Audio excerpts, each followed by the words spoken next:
They all thought I was crazy. Move my whole family to North Dakota? My kids couldn't even find North Dakota on a map. But that's what God was calling me to do. Move to Laramie, North Dakota. I've lived here all my life, and so has my father and his father before him. I'd always been a big city guy myself, but my brother moved to North Dakota with his wife to start a church.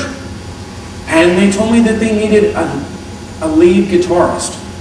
Well, I prayed a lot about this, and God, me in North Dakota? Come on, I work in a high-rise. I go to the beach 5 times a year. It just didn't seem right. I work down on 4th Street at the Kentmore Care Facility. I've been there, gosh, I think 17 years or so. Wow, 17 years or so. This is a long time.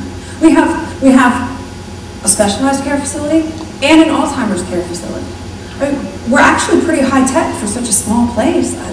We only have enough beds for 22 residents. But I guess what do you expect for a town that only has 1,400 people? I didn't even know they had cities with 1,400 people.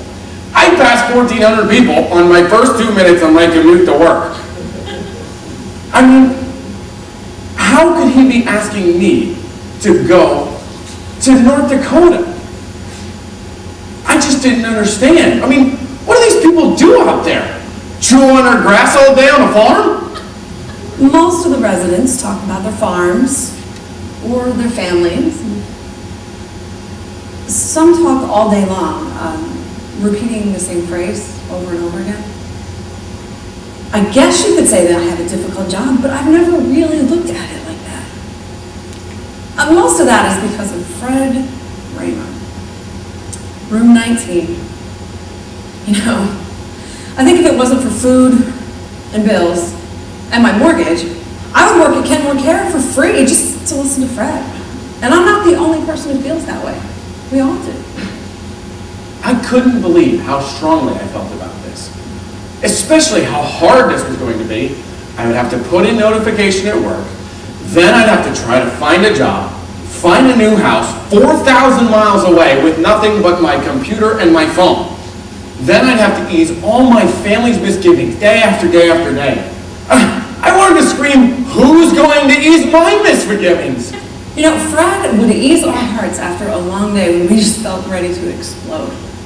He would hobble out and sit down in front of the old piano and start to play.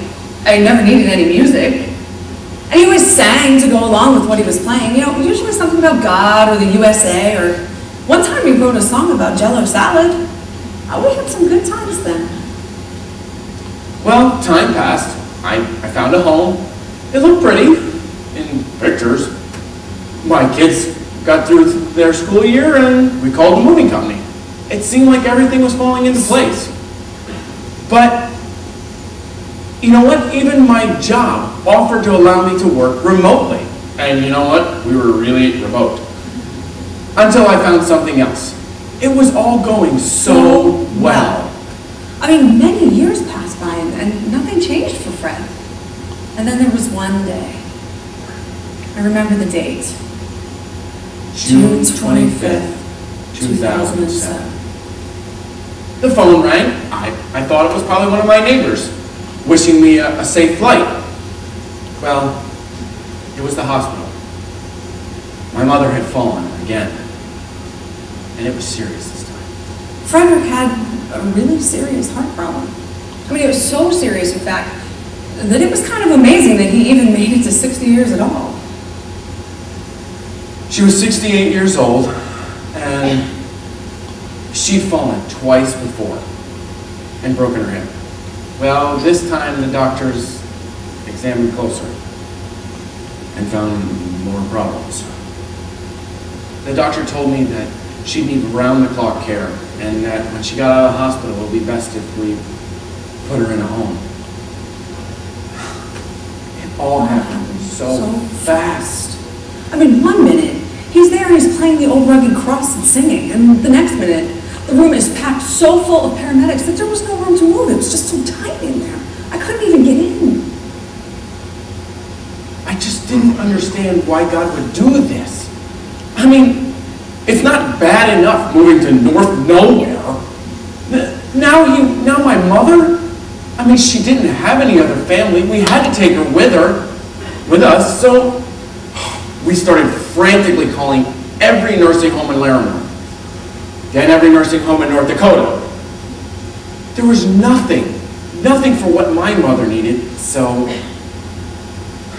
well, I put her in a home and we passed the summer. The summer passed, and Fred tried to bounce back, but then one day he stopped talking, and then he couldn't get out of bed. The piano got dusty. I mean, what was God doing? Why was he taking him from us? I have no idea why God was doing this to me. I was just going through the motions at work. I hadn't touched the guitar in weeks. It got to the point that I actually just told my wife, I'm just going out. I didn't even know where I was going. I just couldn't take it anymore. And as I was walking out of the house, the phone rang. And I picked it up. Yes, hello. Is Mr. Martin Younger there? That's me. Hi, my name is Tammy. I'm calling from Kentmore Care. From what? Kentmore Care in Laramie. You're calling from Laramie? Yes, didn't you call a few months back about finding a room for your mother?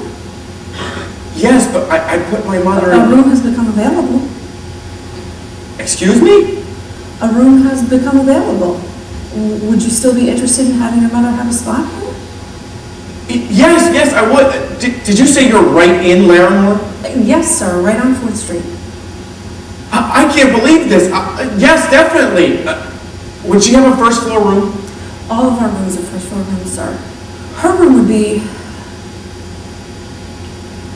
Hello? I'm sorry, sir. Her room would be room 19. Just one more thing. My mother loves to play piano.